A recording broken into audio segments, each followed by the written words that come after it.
Welcome! In this video, we will talk about the coefficient of variation and one important problem it has. The coefficient of variation tells us how large the standard deviation is compared to the average value. It is defined as the ratio between those two quantities. In simple terms, it tells us the relative size over data variability. However, the coefficient of variation has a problem. It is not location invariant. Let's see what that means with an example. Suppose we are measuring temperature, and the average value of our measurements is 20 degrees Celsius.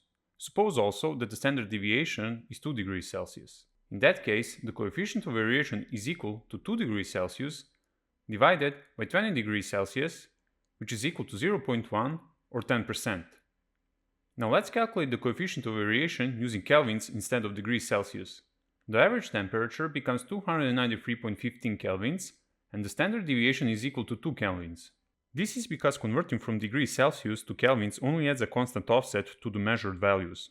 It shifts all values by the same amount, but it doesn't change how spread out they are. So in this case, the coefficient of variation equals 2 kelvins divided by 293.15 kelvins, which is approximately 0.0068 or 0.68%.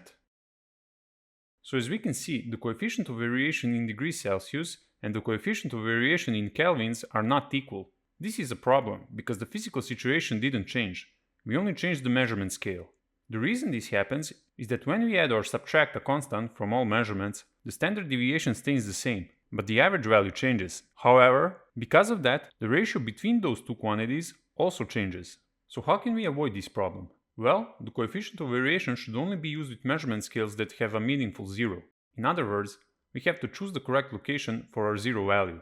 A meaningful zero means that zero represents the absence of the measured quantity. For example, 0 kilograms means no mass, 0 meters means no length, and 0 Kelvin is absolute zero, the theoretical lower limit of the thermodynamic temperature, where the thermal motion is reduced to its minimum. However, 0 degrees Celsius does not represent minimum thermal motion. Now, one more important thing for computing the coefficient of variation is that the ratios between measured values must also be meaningful. For example, 30 kilograms is 5 times heavier than 6 kilograms, 20 meters is 4 times longer than 5 meters, but 20 degrees Celsius is not twice as hot as 10 degrees Celsius. Therefore, calculating the coefficient of variation using degrees Celsius is not meaningful.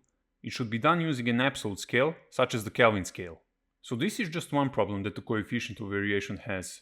However, it does have another one. Theoretically, it's unbounded. Its absolute value can be very large, especially when the average value is close to zero. It can also be undefined when the average is equal to zero.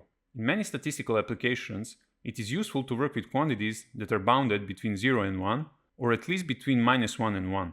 The coefficient of variation does not have this property. One possible alternative is to use the so-called second-order coefficient of variation, which we will discuss in the next video. Until then, thanks for watching, I hope this video helps.